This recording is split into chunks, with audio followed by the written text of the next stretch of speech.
ख़बर शामिल कयूं था। ब्यूरो चीफ कराची मोहम्मद सलीम मेमण की रिपोर्ट मूजिब घारो शहर से ताल्लुक़ रखंदड़ प्यार जो परणो कंदड़ प्रेमी जोड़ो समरीन वलद अली मोहम्मद चना जावेद वलद गुल हसन चना उल प्रेस क्लब ते प्रेस कॉन्फ्रेंस कंदे चयो त असां पाण में सोट आहियूं ऐं आकिल बालिग आहियूं। असां शरीयत मुहम्मदी मुताबिक़ कराची जे सिटी कोर्ट में निकाह करे शादी कई आहे। जॾहिं त समरीन जो चवणु हुयो त आउं 18 सालनि जी आकिल बालिग आहियां, होश व हवास में शादी कई अथमि। मूंखे न कंहिं वर्गलायो आहे, न ई कंहिं अगवा कयो आहे, न ई कंहिं बजायो आहे।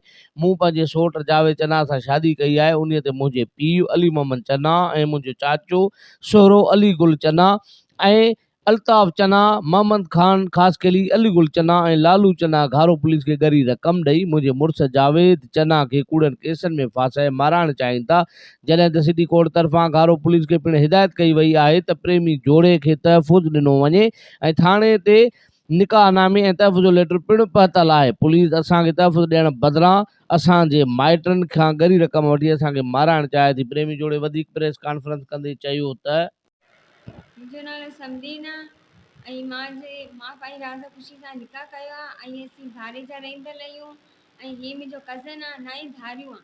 मुंहिंजो कज़न आहे। असां पाण हिक ॿिए खे पसंदि करे, मुंहिंजी उमिरि 18 साल आहे, मां बि बालिग आहियां। मां पसंदि करे पंहिंजो निकाह कयो आहे। असां शरीयत मुहम्मदी निकाह कयो आहे ऐं असांजा जेका माइट आहिनि, हिन जा माइट आहिनि जेका असांजे जान जा वेरी थी विया आहिनि ऐं असांखे मारण जी धमकियूं था ॾियनि ऐं असांजी जेकी घारे जी पुलिस आहे उन्हनि खे बि पैसा ॾेई करे असांखे कूड़ा केस हणी, मुंहिंजे मुड़ुस ते कूड़ा केस हणी असां फसाइण जी कोशिशि पिया कनि। असां मुहम्मद शरीफ़ ते निकाह कयो आहे, पंहिंजी मर्ज़ी सां कयो आहे ऐं असांखे इलाही मजबूर असांजे माइटनि कयो आहे। असीं दरबदर जी ज़िंदगी गुज़ारी पिया, असांखे सम्झ नथो अचे असीं किथे बि रहूं।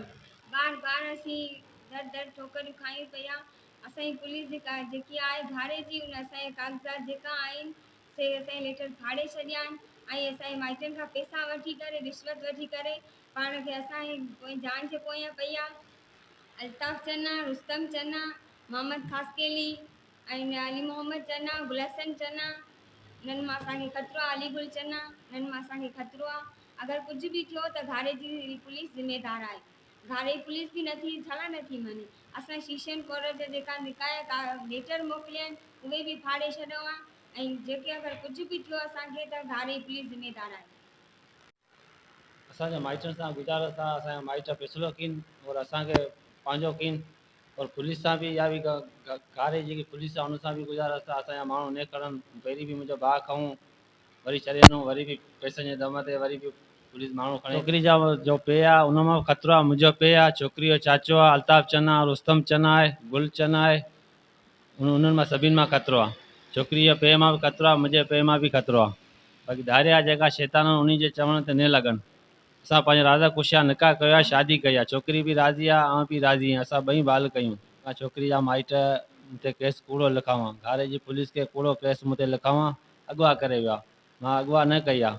राज़ा ख़ुशिया आई आहे, पाण असां राज़ा ख़ुशिया निकाह कयो आहे। पुलिस ज़्यादा सतावियो आहे, छोकिरी जा माइट बि ज़्यादा सताइनि पिया और मुंहिंजा बि माइट ज़्यादा सताइनि पिया। गुलशन चना बि ज़्यादा सताए पियो, अली मोहम्मद चना बि ज़्यादा सताए पियो। असां ज़िंदगी दरबदर करे चुका आहियूं, कॾहिं नवाब शाह में, कॾहिं किथे ख़्वार पिया थियूं, रुगो ज़लील पिया थियूं, कॾहिं किथे पिया रहूं, कॾहिं किथे पिया रहूं। आई जी सिंध SSP ठठो असांखे गुज़ारिश आहे असांजे उन्हनि सां कि असांखे तरफ़ खयो वञे। असां तकलीफ़ में आहियूं, मजबूर आहियूं असां।